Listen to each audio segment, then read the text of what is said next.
Today we'll be learning a 2-rope TK. To start, I will normally place my bottom's arms into position opposed to having them place it themselves.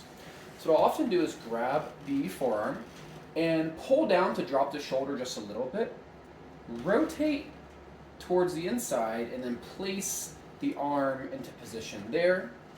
Come around to the other side and do the same thing. Lower that a little bit, get that internal rotation, and place the arms. Your bottom might have some opinions on whether they want a high arms placement like this, a more neutral arms, or potentially even a lower arms. To start, I'm going to tie a single column around the wrist here. One little tip is to bring the rope through the middle of the armpit here, opposed to trying to jam it in the middle there. It can often be helpful to take your bite and bring it up about midway along the bottom's head to get an idea of how much rope you need to do the rest of your single column. So I'll take this rope, place it through that, placing the elbow there again, and then go ahead and tie, in my case I'll be doing a Somerville bow line, but really any single column will be fine to place there. Now I do recommend not making this too tight such that your bottom would be unable to rotate their arms. But I also really caution against making this so loose that like the knot of your single column is halfway up the back. If you do that, you'll really lose all of your stem here when creating your wraps here. And too big of a single column can actually really remove the support that the single column gives to the wrist. If this is super loose, the bottom might have to uphold their own arms, which could be very tiring after a while. To start with our top wraps, I'm going to make sure my knot is on top, and I'm going to aim for about the top of the armpit crease there. I'm going to bring this across the body with a pretty good amount of tension. You want your top wraps to be fairly tight, not so tight that you immediately feel any circulation loss or anything like that, but you do want to see the skin deflected a little bit there. I'll cross my first line there, and continue on across the chest, making sure there's no twists, no crossing of the lines or anything like that, with similar tension on my first 2 ropes here. Now I will come behind the stem here and do an X friction. Now it's okay if your X friction is not exactly in the middle of the back.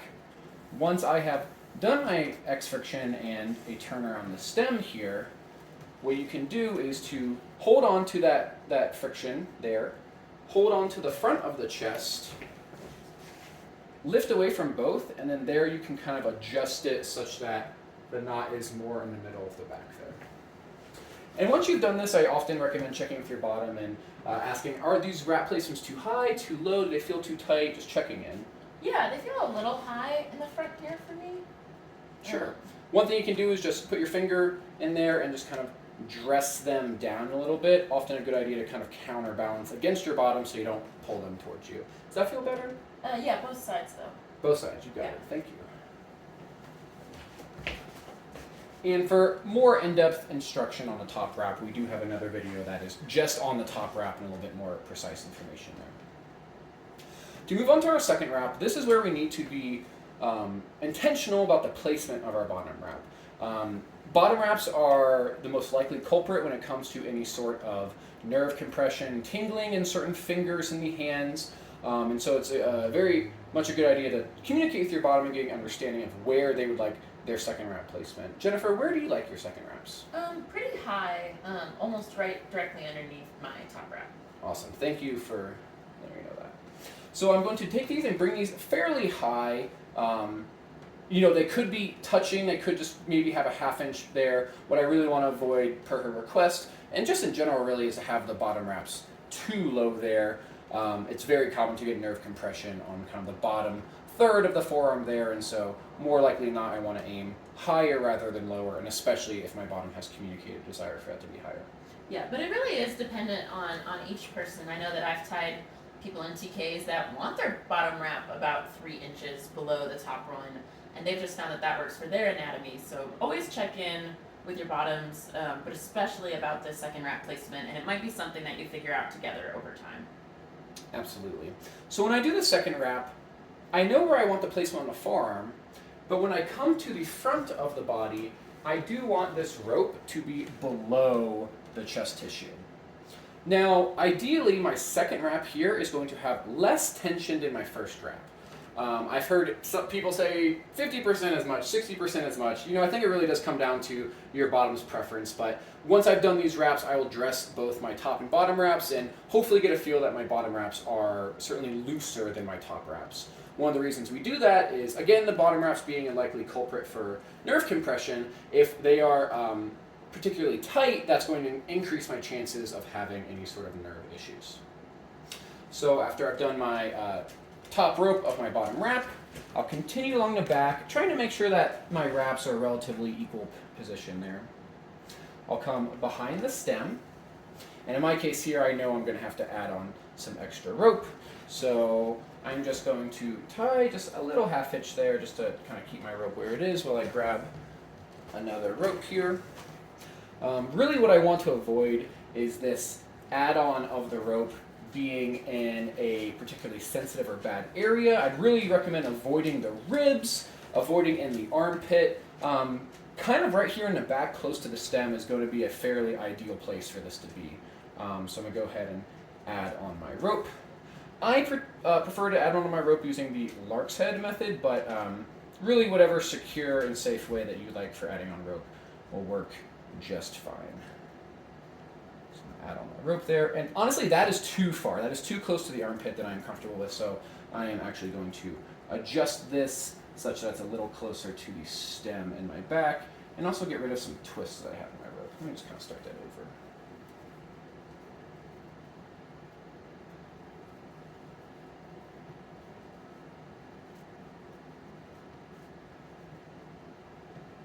Alright, much better. I do have some running ends that are kind of hanging down here. Not a problem. I could tuck these behind. I could do a quick little daisy chain.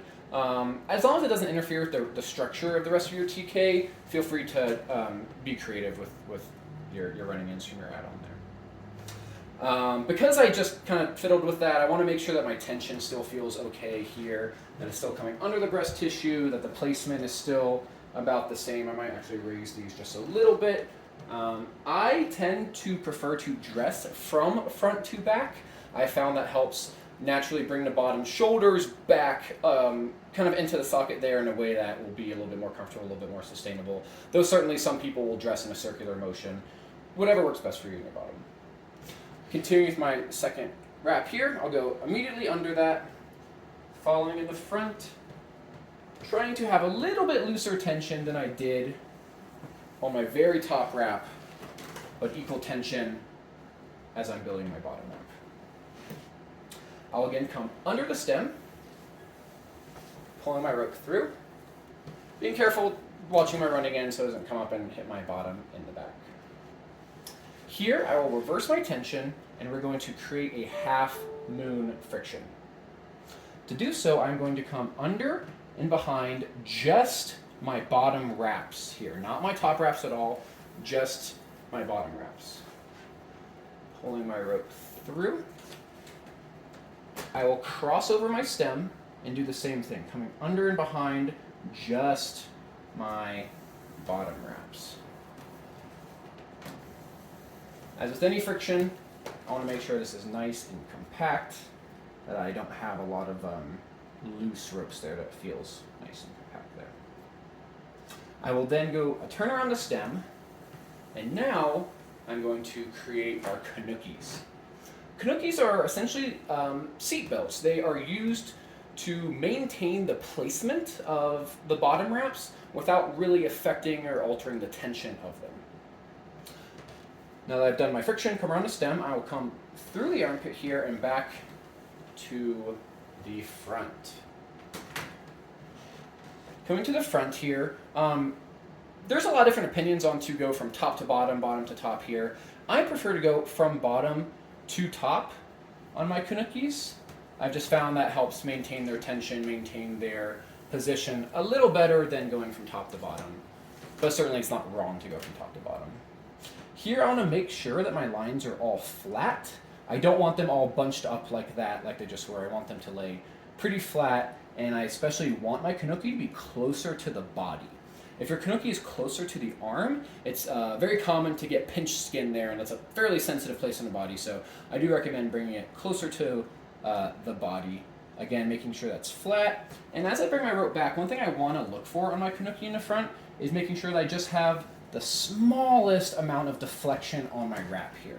I don't want it to change the tension a lot, but I do want to tell that like the Kanuki is resting on there with just like the most barely noticeable amount of tension. It looks pretty good to me, fairly flat, tiny bit of deflection. I'll then come around the back here, go behind the stem, and do the same thing on the other side. One issue that I found is it's very common for your lines of your Kanuki, one to be kind of high and your turn line to be kind of low or vice versa. And it's a good idea is to make sure your lines are fairly neat and next to each other and not kind of spread out. Coming to the other side, same idea, come through the armpit, come to the front here, and go from bottom to top over my bottom wraps.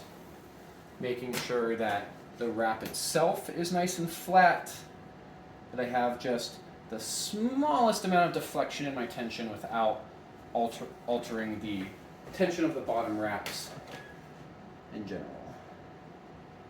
And see, I had a little bit too much tension there, and that's why my ropes were kind of bunching up there. So just by loosening that tension, I can make that a lot flatter. Now I will come behind the stem one more time, making sure, as I just mentioned, that these ropes are fairly similar to each other, else your tension can have some issues. I will then reverse over my stem and just tie off. There's a lot of different ways you could tie off on the stem itself. You could tie off on the bottom wraps, as I like to do. Regardless of what you do, I do recommend, especially if you're tying with nylon or a more slippery material, to do 2 half hitches. In my case, I'll do it on either side of the stem on the bottom wraps, not including the Kanuki lines, but just the bottom wraps. And once I've pulled my rope through that second half hitch, tightened and kind of compacted that all up, we are now done with our 2-rope TK. However, I will suggest that you dress your wraps to make sure that the placement is good. I'm just comparing my top and bottom tensions here. I do want the top to be a little bit tighter, and also just making sure to get rid of any twists. It's a good time to check in with your bottom to make sure that it all feels good, that their hands are not having any sort of signs of nerve compression. And again, for more information on nerve compression and kind of TK safety in general, I do recommend our top wrap of the TK video where we go into that in greater detail. How does this feel, Jennifer? Feels good. Awesome. Well, now you know how to tie a 2-rope TK.